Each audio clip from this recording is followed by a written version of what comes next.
Eto. Kasi mga kababayan, nai-vlog natin nung isang araw o kaya kagabi yata 'no, yung pagpapa-disbar kay Glenn Chong. Aba, ang aga, ang bilis ng sagot ni Glenn Chong kung sino ang iniisip niya na nasa likod ng disbarment na yun. Lisa Marcos daw agad. Ganyan naman po si Glenn Chong, eh. Ganyan naman po yung lahi nila Maharlika diyan, mga kababayan. 'Di ho ba? Sabi ni Olympia Ronquillo, kahit palamunin mo ng ebak, kakain ng ebak, kaka-support kay Digong niyo, 'no? Bakit umiyak na ba si Glenn Chong? Eto na, magsasalita na. "Komento ko sa disbarment case," sabi ni Glenn Chong, ano, "dahil binalak kong sampalin ang first." Aba, ibang klase ng magsalita, mga bossing, oh. "Dahil binalak kong sampalin ang first drug pusher lady of the Philippines." Wala na, malala na 'to si Glenn Chong, 'no? Per the revelation of Miss Cathy Binag. Sino ba 'yan si Binag na 'yan, 'no? Nawalan ng kita o kaya ngayon sa YouTube nagsusumiksik. Sometimes, in early August 2024, a few days after I arrived from the US, may dumalaw sa akin. Isa siya sa 3 tao, 'no, lamang na pwedeng dumalaw sa akin. August 2024 daw, 'no, sa bahay anytime. I know that the person's heart is for the Marcoses. Ayan. May pakwento ho si Glenn Chong, mga kababayan. Although magkaaway na kami nila Marcos couple, dahil nga traidor ang mga bangag na ito. Hanggang ngayon po, mga bossing, yang paulit-ulit nilang bangag, hindi pa din ho nila kayang patunayan. Wala pa din pong nangyayari, 'no? Kaya na sila ho ang nagmumukhang bangag, mga kababayan, eh. Sabi niya dito, "We understood each other's position and I remained a friend to this person." Tawagin na lang natin siyang mediator, 'no? Sabi dito, mga kababayan, ayan, sabi ni mediator sa akin, "They are going to crush the Dutertes." Ayan, may kwento, mga boss, ha. "You better get out of the pack." So, ibig sabihin, mga kababayan, mahaba ho itong kwento ni Glenn Chong, eh, 'no? Napakahaba po, mga bossing, 'no? Pero ang iisa lang po ang, kahahantungan, kung di si First Lady Lisa Marcos na naman po ang kanyang pagbibintangan doon po sa disbarment case na kakaharapin niya po, mga kababayan, 'no? So, binasa ko hanggang dulo at eto na yung nakita ko, mga bossing. Ay, hindi ko pala napakita sa inyo 'to. Ayan yun, oh, yung binasa ko, ayan. Sagot ni Glenn Chong, "Komento ko sa disbarment case dahil binalak kong sampalin ang First Lady." 'No? So ngayon, mga bossing, sa bandang dulo po o talagang kinadulu-duluhan po nitong, napakahabang kwento ni Glenn Chong, ayan na po, ayan, sabi diyan. "Glenn Chong faces disbarment case for physical threat versus First Lady Lisa Marcos." Sa ilalim mo, ayan, sabi niya, "I will drag them to Tartarus." Aba, may close parenthesis, yung paliwanag ho, mga kababayan, 'no?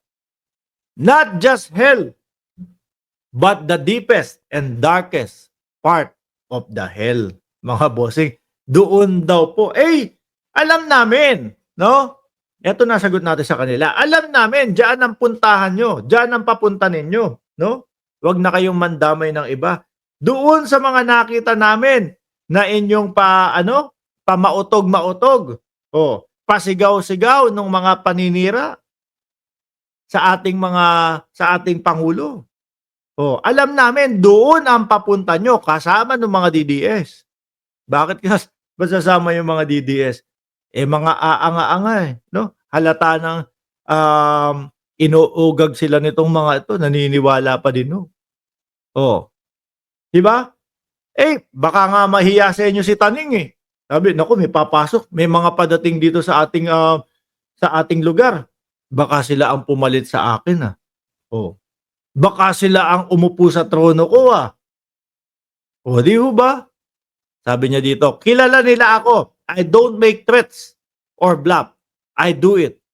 Bakit yung mag-asawang sampal hindi pa din ngayon? Hindi pa din nagagawa? Usong-uso ho sa mga DDS, mga kababayan, yung sampalan. Ano? Inumpisahan ni Glenn Chong, sinundan ni Baste Duterte, at sinundan naman ni dating Pangulong Duterte. Ano ang meron sa sampal? Puro lalaki pa yung nagsabi, ano? Mano ba namang mano a mano? Mano ba namang sige, magduelo tayo. Yung tipo bang Carbonel, 'di ba? Mga bossing, nakakalalaking lalaki 'yun. Alam niyo po kung sino na lang ang hindi ko naririnig na mananampal? Si Roque. Si Roque, no? Alam mo mga boss,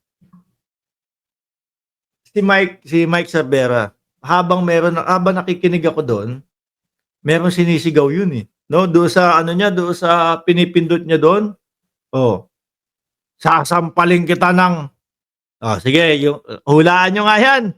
Doon sa mga nanonood kay Boss Mike Cervera, pag pinindot na ni Mike Cervera yun, ni Boss Mike, sasampalin kita ng B. Oh, siguro para kay Roque ho yun, mga kababayan. Sasampalin kita ng B. Para kay Roque yun. Pero wala eh. Unti-unti na pong nawawala yung believe natin dito sa mga ito. Actually ako wala na talaga. No?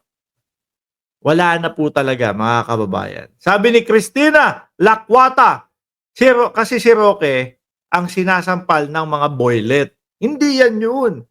Tanong mo kay si Shiro Kansaki. Ayan, sabi ni Ian Anthony Angguay, sasampalin kita ng tarub.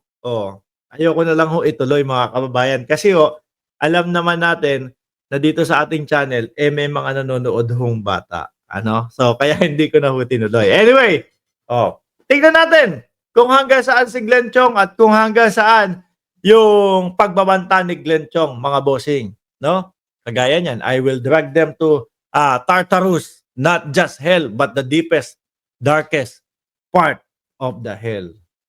At bandang huli, kilala nila ako. I don't make threats, no? Or bluff. So mukhang gagawin talaga. Paano mo naman mapapapunta si si Presidente Marcos doon? Syempre, kailangan mategi 'yon, no? Tapos saka mo dalhin doon sa ano. Baka naman 'yan yung sinasabi mo. Titigihin mo yung mag-asawa. Wag naman, ano? Yung mga sinasabi ho nitong mga 'to, ano ka na no? Minsan sasabihin mo, Diyos ko, karumal-dumal na yung mga pumapasok sa mga ukote nitong mga ito. Wala na, hindi lang nabigyan ng posisyon, umabot na sa punto na kung ano-ano na po ang sinasabi, mga bossing.